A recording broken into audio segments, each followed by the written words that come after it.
നമസ്തേ. ഇടതുവശം ചെരിഞ്ഞു കിടന്നു കഴിഞ്ഞാൽ നമ്മുടെ കർമ്മേന്ദ്രിയങ്ങൾ കൂടുതൽ വർക്ക് ചെയ്യുമെന്ന് പറഞ്ഞല്ലോ. അതാണ് ആദ്യം പറയേണ്ട ഡീമെറിറ്റ്.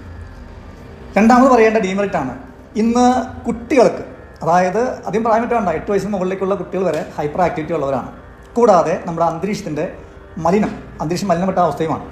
അപ്പോൾ അന്തരീക്ഷം മലിനമാകുന്ന സമയത്ത് ശ്വാസകോശ സംബന്ധമായ പ്രശ്നങ്ങൾ ഉണ്ടാകാൻ സാധ്യതയുണ്ട്. രണ്ടാമത് ഈ കുട്ടികൾക്കുണ്ടാകുന്ന ഹൈപ്പർ ആക്ടിവിറ്റി പോലുള്ള ഹൃദയ സംബന്ധമായ വിഷയങ്ങൾ, BP ഉള്ള വേരിയേഷൻസ് ഒക്കെ ഉണ്ടെങ്കിലല്ല, ഇന്ന് 90% കുട്ടികൾക്കും അതുണ്ട്. അപ്പോൾ അങ്ങനെയുള്ള കുട്ടികൾ അല്ലെങ്കിൽ നമ്മൾ കിടന്നു കഴിയുമ്പോൾ നമ്മുടെ ഹൃദയത്തിന് ലോഡ് കൂടുകയും ഹൃദയത്തിൻ്റെ പമ്പിങ് കുറഞ്ഞു വരികയും ചെയ്യും. ഇത് സാധാരണയായി പണ്ട് കാലങ്ങളിൽ കണ്ടുവരുന്നത് 50 വയസ്സിന് മുകളിലുള്ള ആളുകൾക്കായിരുന്നു. പക്ഷേ ഇന്ന് എല്ലാവർക്കും ഉണ്ട്. അങ്ങനെയുള്ള ഇന്നത്തെ കാലാവസ്ഥയിൽ നമ്മൾ ഇടതുവശം ചെരിഞ്ഞ് കിടന്നാൽ അത് ഹൃദയത്തിന് ലോഡ് ആവുകയല്ലേ ചെയ്യുക? ഇതാണ് എനിക്ക് നിങ്ങളോട് ചോദിക്കാനുള്ളത്. അപ്പോൾ പരമാവധി ഇടതുവശം ചെരിഞ്ഞ് കിടക്കാതിരിക്കാൻ ശ്രമിക്കുക. വേറെ